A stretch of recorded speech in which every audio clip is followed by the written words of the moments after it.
चलिए students, binomial में कुछ और क्वेश्चन भी देखते हैं। क्वेश्चन है a balance die is rolled 6 times. देखो अभी कॉइन के क्वेश्चन देख लिया, अब डाइस की बारी है। 6 बार हम डाई रोल कर रहे हैं। Find the probability of getting a number multiple of 3 times. Language थोड़ा कंफ्यूजिंग है लेकिन है बहुत सिंपल। समझो क्वेश्चन क्या है कि आप 6 बार डाई रोल कर रहे हो और इनमें से आपको 3 के मल्टीपल हो। 3 के मल्टीपल मतलब डाई के केस में 3 का मल्टीपल मतलब 3 और 6। 3 या तो 6 में से कोई भी 3 का मल्टीपल मतलब 3 या तो 6 कोई भी 3 टाइम्स आए, उसकी क्या मतलब 6 ट्रायल में से 3 ट्रायल में सक्सेस चाहिए। और सक्सेस किसको बनाएंगे? Getting a number multiple of 3 को सपोज मैं सक्सेस बनाऊं तो ऐसा सक्सेस मुझे 3 बार चाहिए। ये क्वेश्चन है। तो चलिए डिस्ट्रीब्यूशन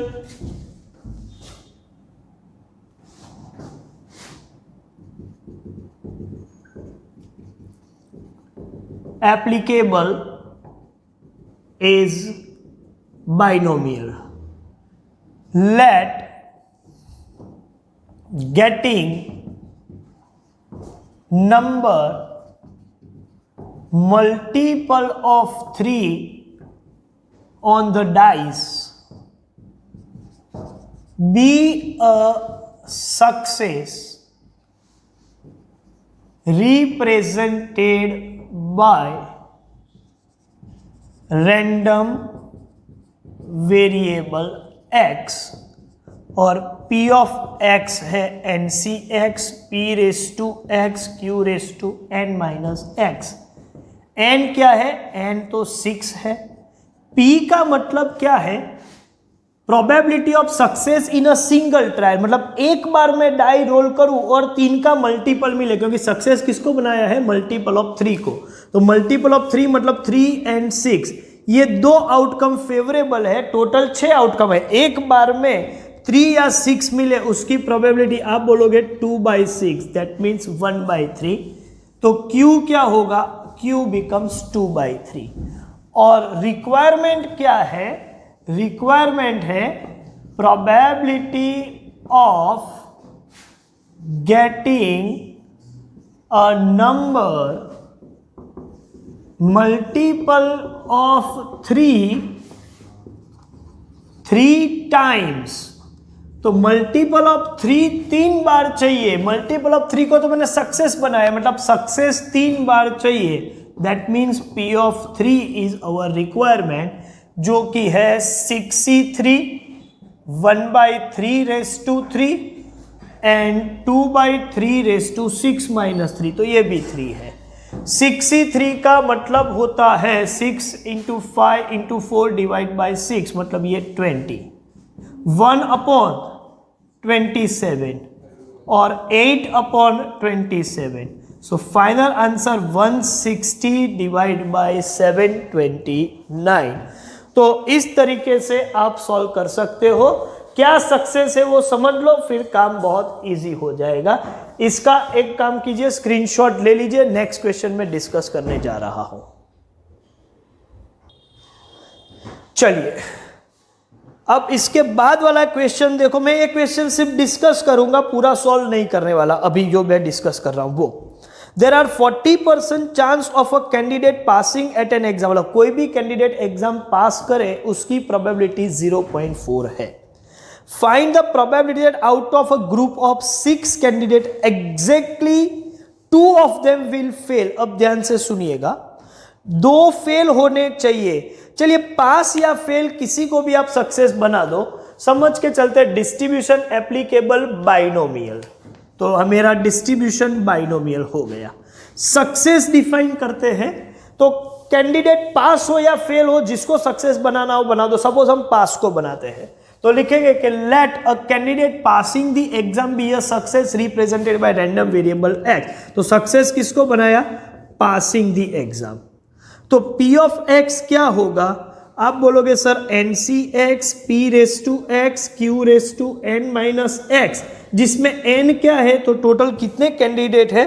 तो इन अ ग्रुप ऑफ 6 कैंडिडेट। अच्छा, P मतलब पासिंग, सक्सेस किसको बोला है? पास को। तो कैंडिडेट पास हो उसकी प्रोबेबिलिटी 0.4, तो Q हो जाएगा 0.6। और अभी रिक्वायरमेंट क्या होगी? 6 में से 2 फेल हो, लेकिन मेरा सक्सेस तो पास के हिसाब से 6 में से 2 फेल हो, इसका मतलब पास कितने हो? तो आप बोलो 4 पास होने चाहिए। तो रिक्वायरमेंट है P4 जो आपको निकालना है। मुझे लगता है कि ये काम आप खुद कर सकते हो, ठीक है। इससे आगे आप कंप्लीट कर देना।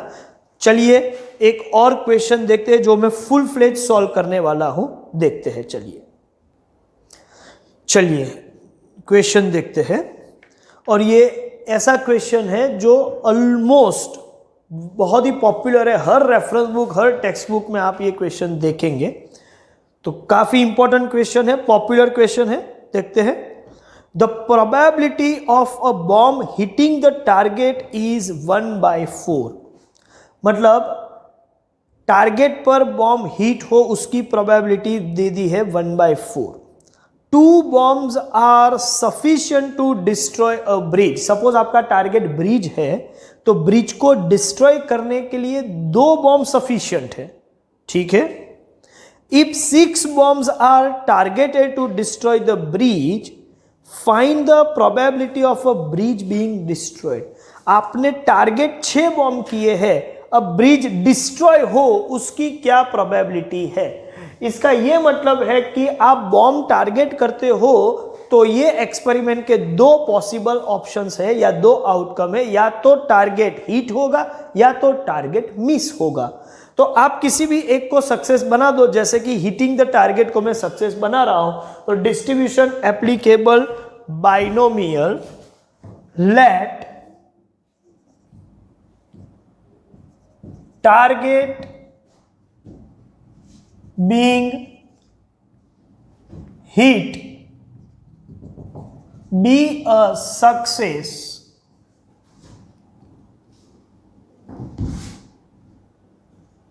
represented by random variable x। P of x is NCx P raised to x Q raised to n minus x। Let hitting the target be a success।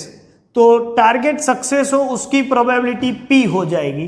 n कितना है? How many bombs are targeted? 6। Single trial में target hit हो उसकी probability 1/4 है, तो Q हो जाएगा 3/4। और रिक्वायरमेंट है प्रोबेबिलिटी दैट द ब्रिज, जो हमारा टारगेट है वो इज डिस्ट्रॉयड। टारगेट है ब्रिज और ब्रिज डिस्ट्रॉय हो उसकी क्या पॉसिबिलिटी या क्या प्रोबेबिलिटी है? अब आपको पता है कि ब्रिज डिस्ट्रॉय कब होगा, तो यहां पर ऐसा बोला है कि 2 bombs are sufficient to destroy the bridge. इसका क्या मतलब है कि मुझे 2 बॉम्ब टारगेट पर, मतलब ब्रिज पर हिट करवाने होंगे, ठीक है। मतलब 2 बार मुझे टारगेट हिट करना होगा तो ये ब्रिज डिस्ट्रॉय होगा। तो P of 2 निकालूं? नहीं, ये गलत है। 2 bombs आर सफिशिएंट, इसका मतलब 2 या 2 से ज्यादा भी हिट हो तो भी कोई प्रॉब्लम नहीं है। मतलब आपको सिर्फ P of 2 नहीं निकालना है, P of 2 या 2 से ज्यादा। 2 bombs आर सफिशिएंट। सफिशिएंट का मतलब है at least 2 bombs must hit the target, at least 2। 2 से ज्यादा टारगेट पर हिट करे तो कोई प्रॉब्लम नहीं है, क्योंकि डिस्ट्रॉय करने के लिए 2 तो मिनिमम है। 2 से ज्यादा भी हिट करेंगे तो भी ब्रिज तो डिस्ट्रॉय हो ही जाएगा, थोड़ा पाउडर ज्यादा गिरेगा, ठीक है, लेकिन वो डिस्ट्रॉय होने के लिए कम से कम 2 है। मतलब ओनली 2 नहीं, एटलीस्ट 2, इसका ये मतलब होता है। तो लैंग्वेज इंटरप्रिटेशन बहुत जरूरी है। तो आपको क्या निकालना है? P of 2 और P of 3 और P of 4 और P of 5 और P of 6, all 6 bombs hitting the target तो भी चलेगा, लेकिन कम से कम 2 तो हिट होने ही चाहिए, वरना भी ब्रिज डिस्ट्रॉय नहीं होगा। तो P(2) और P(3) और P(4) और P(5) और P(6) इतना ज़्यादा नहीं ढूंढने की ज़रूरत है हमें। हम क्या करेंगे, 1 माइनस आपको मालूम है P(0) प्लस P(1) ये कर लेंगे। चलिए इसको सेपरेट वर्किंग में कर दूं।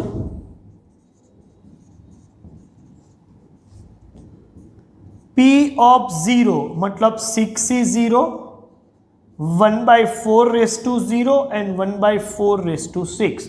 ये 1 तो 1/4⁶ मतलब 16 इंटू 16 इंटू 16 4�6 का मतलब होगा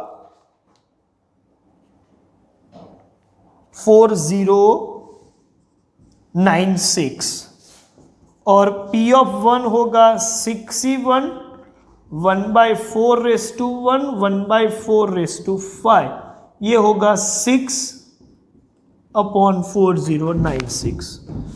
तो चलिए 1 minus 1/4096 plus 6/4096। So 1 minus 7/4096. 4096 minus 1.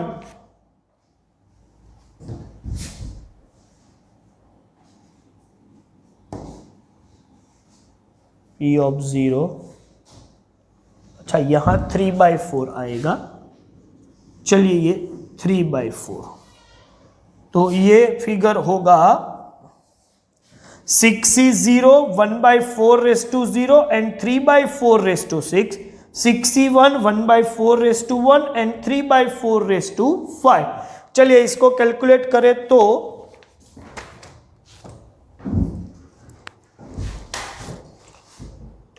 Denominator में तो 4096 होगा, लेकिन 3⁶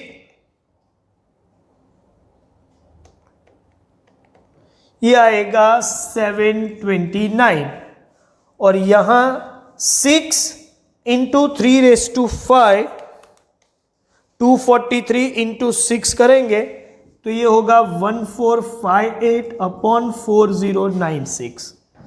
तो यहाँ मैं कैलकुलेशन करूँ तो ये होगा 729 और ये होगा 1458/4096। ये दोनों का कैलकुलेशन करें तो टोटल करें तो फिगर आ रहा है 2187/4096। तो ये डिफरेंस आएगा 1909/4096। तो ब्रिज डिस्ट्रॉय हो उसकी प्रोबेबिलिटी है 1909/4096। तो इंटरप्रिटेशन करना जरूरी था, उसके लिए ये क्वेश्चन तो हमने किया, लेकिन क्वेश्चन को थोड़ा मैं मॉडिफाई करूं। हो सकता है कि आपको ऐसा बोले, एज अ नोट वो लिख रहे हैं हम, ब्रिज इज डिस्ट्रॉय मतलब कम से कम 2 बॉम्ब हिट होने चाहिए, 2 से ज्यादा हो तो चलेगा, ले तो बराबर है। लेकिन ऐसा पूछे कि bridge is not destroyed, bridge is not destroyed. Not destroyed का मतलब क्या होगा? ऑब्वियस है कि डिस्ट्रॉय नहीं हो मतलब पार्शियली डिस्ट्रॉय हो या बिल्कुल भी डैमेज ना हो। इसका यह मतलब हुआ कि P(0) भी हो सकता है और P(1) भी हो सकता है, 0 या 1, ठीक है। एक भी बॉम्ब हिट ना करे तो भी ब्रिज बच जाएगा और एक हिट करेगा तो डिस्ट्रॉय नहीं होगा, ठीक है, थोड़ा डैमेज होगा। इसका यह मतलब है कि ब्रिज इज नॉट डिस्ट्रॉयड बोले तो P(0) प्लस P(1) निकालना है। अच्छा, ऐसा बोले कि bridge is partially destroyed, partially destroyed, या फिर ऐसा बोले कि bridge is damaged. Completely destroy नहीं होता है, पार्शियली डिस्ट्रॉय होता है या फिर डैमेज हो रहा है, ठीक है। तो पहले तो लेते हैं पार्शियली डिस्ट्रॉयड की बात करते हैं। तो पार्शियली डिस्ट्रॉयड का मतलब ये होगा कि P ऑफ 1, क्योंकि P ऑफ 0 में तो बिल्कुल डिस्ट्रॉय नहीं होगा और P ऑफ 1 में पार्शियली डिस्ट्रॉय होगा। अब मैं लिख रहा हूं ये third point, bridge is damaged. अच्छा, डैमेज का मतलब ये है कि एक बॉम्ब हिट करेगा तो भी डैमेज होगा, लेकिन दो हो गए तो वो डिस्ट्रॉय हो जाए, लेकिन डिस्ट्रॉय हुआ मतलब डैमेज तो हुआ ही है। तो ऐसे केस में आपको निकालना पड़ेगा P ऑफ 1 और P ऑफ 2 और P of 3 up to P of 6, that means 1 minus P of 0।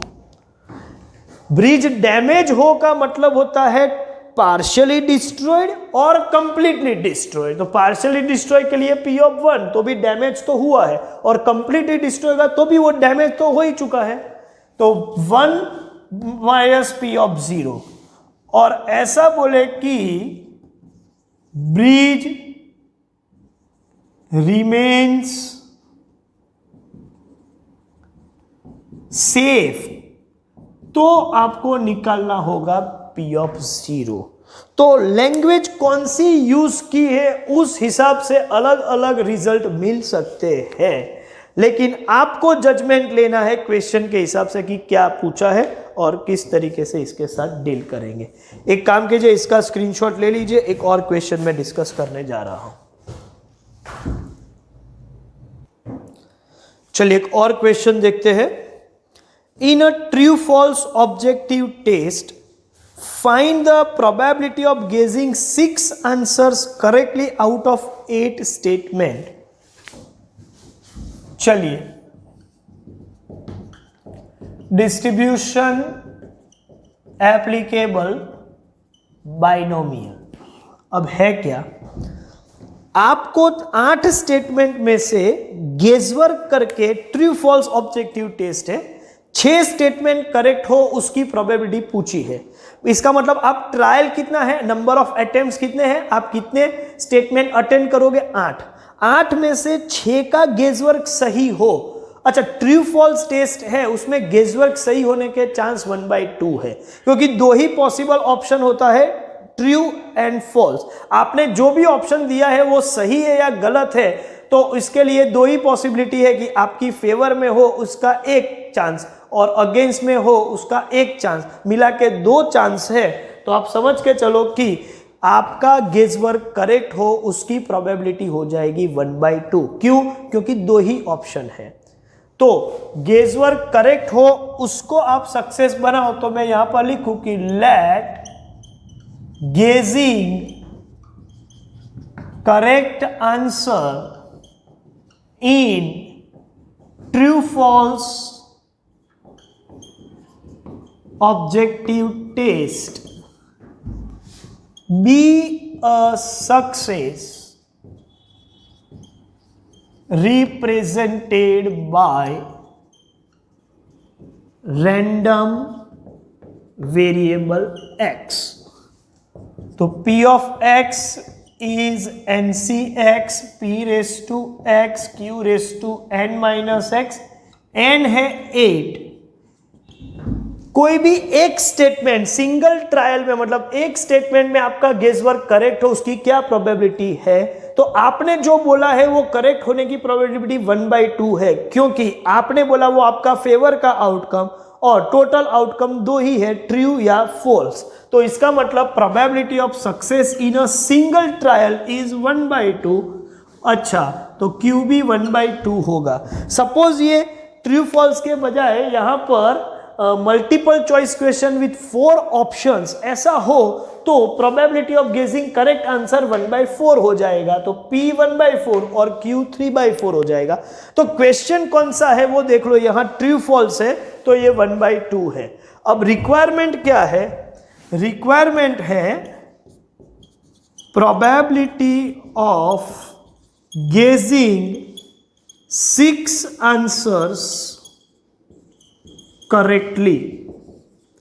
Okay, इसका मतलब 8 में से 6 बार सक्सेस चाहिए। You need to find P of 6। 8C6 1/2⁶, 1/2�2।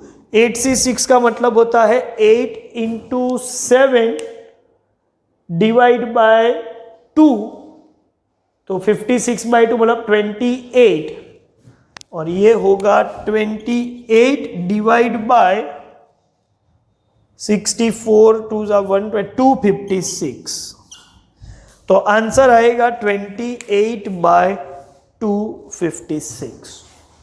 चलिए भाई, तो काफी कुछ काम हो चुका है, इसका स्क्रीनशॉट ले लो। चलिए एक और क्वेश्चन देखते हैं। अ coin is toss 5 times, prepare a probability distribution showing different number of heads and tails with their respective probability। Okay, तो पूरा डिस्ट्रीब्यूशन डिजाइन करना है, पूरा distribution. A coin is toss 5 times, तो चलो मैं लिख रहा हूं distribution applicable binomial. Let getting of head be a success represented by random variable x. P of x is NCx p raised to x q raised to n minus x. n equals to 5, p equals to 1/2, q equals to 1/2, और पूरा distribution requirement है probability distribution of x।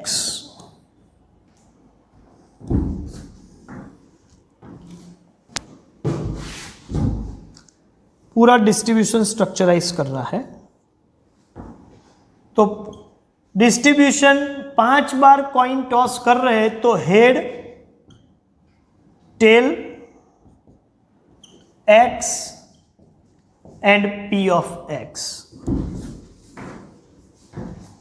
तो possible values क्या होगी, आप बोलोगे या तो 0 हेड, 1 2 3 4 5, तो टेल में आएगा 5 4 3 2 1 0। हेड को सक्सेस बनाए तो एच की जो कॉलम है वो एक्स की जगह पर 0 1 2 3 4 5। चलिए पी ऑफ एक्स क्या होगा, 5cx 1/2⁵x 1/2⁵5 माइनस एक्स। हम ढूंढेंगे P of 0, P of 1, P of 2, P of 3, P of 4 and P of 5.